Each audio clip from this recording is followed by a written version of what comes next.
Hey everyone, this is Ryan Eichler with Success Stories. I'm really excited for this podcast. We have a great guest today. The premise of what we do is talk about people's personal lives and their success. We talk about business success, and we talk about folks in nonprofits, and ultimately just speak with people who are really happy with what they're doing. So I think my guest today is very appropriate, given this is our first time doing this. We have Andrea Meyer from the Center for Success. She is the executive director. Welcome, Andrea. Thank you. So before we jump in, tell us a little bit about the Center for Success. Yeah. Center for Success is a nonprofit organization. We provide after-school and out-of-school time learning experiences to elementary youth in Detroit and in Pontiac. The anchor of our work is literacy. So we connect dedicated mentors with students to work on goals towards literacy proficiency. We just want kids reading at grade level and on fire for learning. We provide enrichment activities. Lots and lots of partners come in to do everything from cooking to robotics with our students. We also have partners that do transportation, or else we provide transportation from school to our sites. We also do meals together, lots of parent engagement, and we have summer programs that are full day. We just really want kids excited about learning, surrounded by incredible humans that are building them up and building relationships and connections. Awesome. So we've obviously worked together a very long time, so I know a lot about you, which helps me ask questions. So help people understand, kind of your background growing up. I know you first started as a traditional educator in school districts and worked in inner city districts. Talk to us about your journey in choosing teaching, why you love teaching, and then we'll talk a little bit about how that transitioned over into the Center for Success. Yeah. I was the kid that grew up teaching my dolls and teaching my sisters. I always knew I was going to be an educator. I went into, when I went to college, I went for an education degree and started in elementary ed. I've taught everything from 2nd to 8th grade.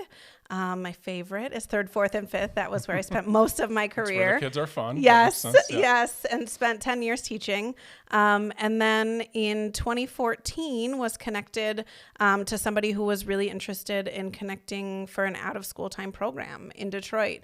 There was really clear research and stats that spoke to the high need for literacy support for our students in schools that maybe didn't have all the resources for them to achieve those goals.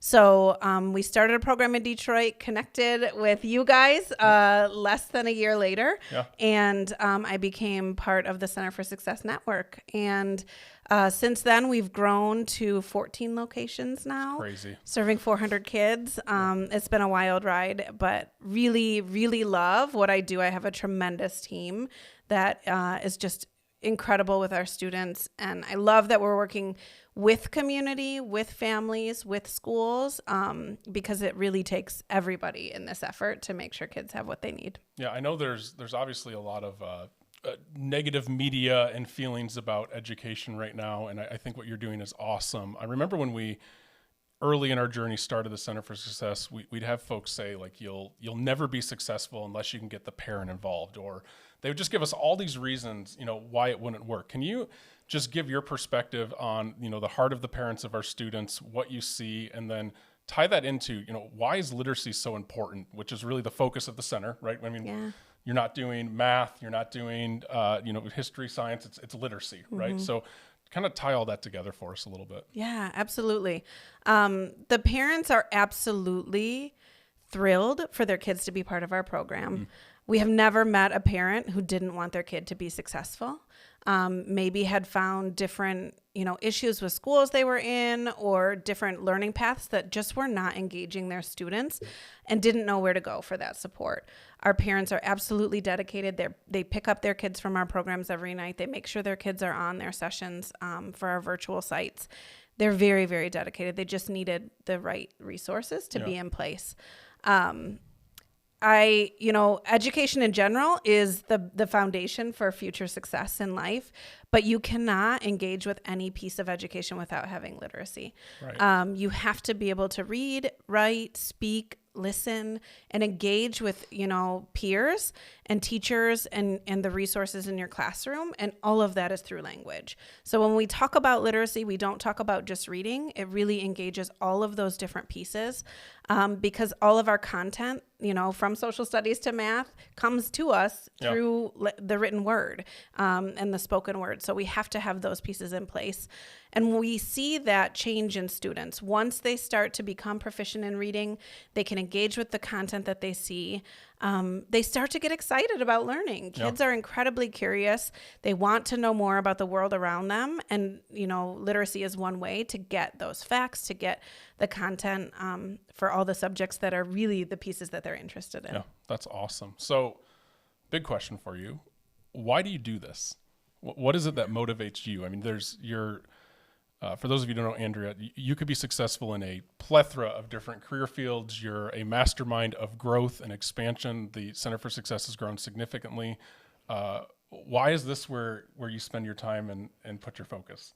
Yeah. I think not only did I love education as a child, I had incredible schools and incredible teachers. They helped me understand the world around me. They engaged me in ways that allowed me to see this broader connection to the outside world and how I could be a part of that. At my core, I am also driven by relationships. So that is the work that we do. We connect students with really incredible, dedicated mentors. And I get to go and meet those folks, meet our students, meet our partners, tell the story of the brilliance that's happening in our programs to allow people and invite people to get involved and participate with what we do. There's no greater joy than being able to see kids thrive, see them further their own journey in education, create goals that are going to outlive all of us, right? Yeah. That's our next generation. I want to leave the world in better hands than I came into it. And I think this is such a beautiful way to do that. And I know that we have kids in our programs, in our communities that are going to make incredible changes for all of us in the world. That's awesome. So that's my passion. Man, great answer. So what's, I look at you like an entrepreneur. Because it's a nonprofit, but in a way it's yours to run and own, and you have a really great team. Talk us through the balance of, I'm sure you're working an exorbitant amount of hours. You have kids at home. Like, how are you able to balance and still be so successful in the center and take great care of your family? What does that look like? Yeah, I would say it's day to day. I don't want to lie to anyone and say that, every day is a perfect balance. I think our team has been very clear about wellness as an incredibly important value of our organization. And as the leader, I have to embody that to make it really a reality. I think that my kids are also very understanding. They come to work with me sometimes. They meet the kids at the center. We're involved in the communities, so they know how important the work is. They know that what I do is really important and that we're, as a family, invested in it. So I think that's a big piece. And I think that I leave it to my team. They are incredibly talented and dedicated, and we have hired just some incredible folks to be on the team. And I trust the work that they do and allow them to do it in a way that I don't have to oversee all the time, which is really helps me be able to focus on the pieces that I need to. So talk to me about building that team, because I know that took time. Mm-hmm. I'm sure there was bumps and bruises. If you were going to give advice to anyone on building a team that you can scale, what would you say? I think be honest when you initially are meeting with folks that want to join your team. Clear expectations. Very clear expectations. Be clear on what the goals are, and listen to your team when they tell you, like, we need to kind of pump the brakes. We have to get some things in place before we can go to that next level of expansion. That's I know some of us like to go really fast. Yeah, that's great advice. Yeah. And also listen to the community and the students. We didn't want to do anything that our families weren't already interested in. Sure. So we also stay in our lane. So literacy is what we do. We do it really well. We bring in folks to do the enrichment pieces. We bring in folks to support with the transportation, because that's what they do really well. Yeah. And we don't want to put ourselves too thin. It's almost like it takes a stubbornness to maintain that sole focus. Because I know especially in your, kind of organization, people want to pull you into all sorts of directions and want you to do all sorts of different things. And you really had that laser focus on literacy, which I think has made a huge difference. Yeah. So what's the dream for the center? I think you said Pontiac, Detroit, I think 14 locations. How many students? 400. 400 students. That's insane. Yeah. How 500 many? mentors. 500 mentors. So how big do you want it to get? What does it look like in the future? Yeah, I think we want our community to tell us that. We want to make sure that we are growing in places that have the highest need, and with partners who have the same vision as us to provide excellent programming. So we want to move at the speed of excellence, right? We don't want to move where what we're doing is not the amazing programs that we know we can provide. We have plans to expand in Pontiac the same way we did in Detroit. Most of our expansion has happened in Detroit, and we have some funding we're waiting on. And if it comes through, then we'll be in a few new places in Pontiac in the near future. And I would say no more buildings, only programs and partners. Why?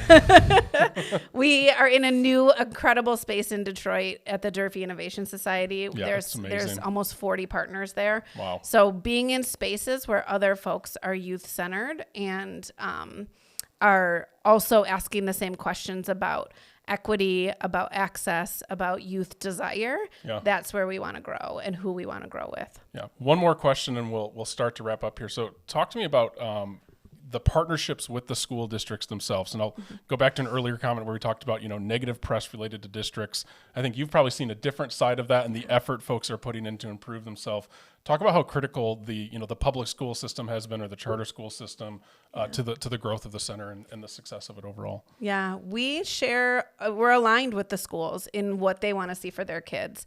The schools are really protective of their students and their families, as they should be. They have a really big job to make sure kids have what they need. So we partner with both administrators and teachers to make sure that we are providing access to our programs to the students who critically need literacy support. We have partnerships to provide transportation directly from the school door to our doors. We go into back to school nights and to meetings with families at school buildings where there's a place of trust, and we can show that we're partnered with those schools. And we also do evidence-based work that we provide data to show that it's working. Nice. We use assessments, and we can share those assessments that are very well known to schools, so they know that our team is skilled and we know what we're talking about, and we're not gonna misuse the out of school time. That's really valuable learning time. That we're gonna be there as a partner and make sure that what we're doing matters and it's gonna translate back into the classroom. Yeah, that's awesome. So what do you need? How can people help the Center for Success? Yeah, we always need volunteers. There's always a waiting list of students, and if we can get volunteers trained. Quickly, what are you looking for in terms of, I think you mentioned 500 mentors, 400 students, like what is the dream ratio mentors to students? Yeah, we would love to have double the number of students in mentors. So with 400 students, 800 okay, mentors so there's would a be 300 person the gap threshold. right now. Yeah. And then we have kids on a waiting list. And as soon as we have a mentor that would fit the same time that they're available, then we can plop that student right into a session. We do all the training. We do all of the work to get the lessons prepared. They're delivered by mentors, and we give all of the ability to build relationships with the students. Our biggest piece is to meet with the same student each week. So it's building a relationship and getting to know that student and seeing them thrive. There is no need for a background in education, for a background in literacy. We do that piece. And the training is there. We ask for 1 hour once a week for the school year. And so that's the mentor requirement. 1 hour once per week. Yep. Awesome. Yeah. All right. Well, quickly, I know another benefit of mentoring is obviously you have the mentors establish relationships with students that last for a lifetime. And we've seen that. How long has the center been going? Yeah. Almost 10 years. 10 years. That's insane. So almost. I'm going to challenge everyone listening to this. Plenty of people complain about our education system and what's wrong with it. This is an opportunity for you to get involved and make a difference today. Through the Center for Success, tied into the districts, enabling kids to do literacy. I think it's just a huge opportunity. And I always say this, I think a lot of times when people volunteer, you go into it expecting to, give something and you really walk away getting lifelong relationships with students where you get a completely different perspective. I remember when we first started, I was like, we've got to fix these school districts. And then you go and talk to the teachers and they're like, well, in kindergarten, sometimes we have to teach people to brush their teeth and we have to teach them like life skills, so it's the paradigm shift in my mind from that was, well, what everyone really needs is more people supporting them so that we can catch kids up and nail the literacy down when they're young, because we know there's so many statistics about literacy related to incarceration and bad things, right? So I think what you're doing is phenomenal. A huge fan of you. Thank you. I am so appreciative of you coming on here. Is there any last words or thoughts you have just about what I'm you're grateful doing? too, Ryan. Thank you. And that's exactly what you just said about the mentors and the relationships is the feedback we get every time. Yeah. We just did a round of feedback surveys, and 100% of families would have seen changes in their kids, have seen confidence built, have seen changes in school, would recommend us to another family. Yeah. Our mentors gave that exact feedback too, that they would recommend what they're doing to others, and they have. Our mentors are some of our biggest recruiters, and that they got way more out of it than they ever could give. They're meeting students who they will stay connected to for life. They come into a session with maybe having a hard day at work and leave with a huge smile on their face. It's definitely worth the time, not only in the moment, but long term. Yeah. It's really, really impactful. And you'll get more than you expect out of it. And our students are thriving. And it's changing the course and the direction of their studies and their life. So amazing. It's huge. So if you want to help, we'll make sure we tag Andrea in the post below. We're always looking. I know she's always looking for corporate sponsors for the center, for events, community partners, individual contributors. So if you don't have time as a nonprofit, she will always take your money. I can tell you, as someone who's been donating to the center for a very long time, we think it's a phenomenal investment into the community. Like it doesn't even feel like giving to us. It just looks like the right thing to do. So I would encourage everyone, check out the Center for Success. Andrea, thank you for being here on our very first episode of Success Stories. Perfect Happy to highlight you. Yes. All right. Have a good day, everyone. Thank you for your time.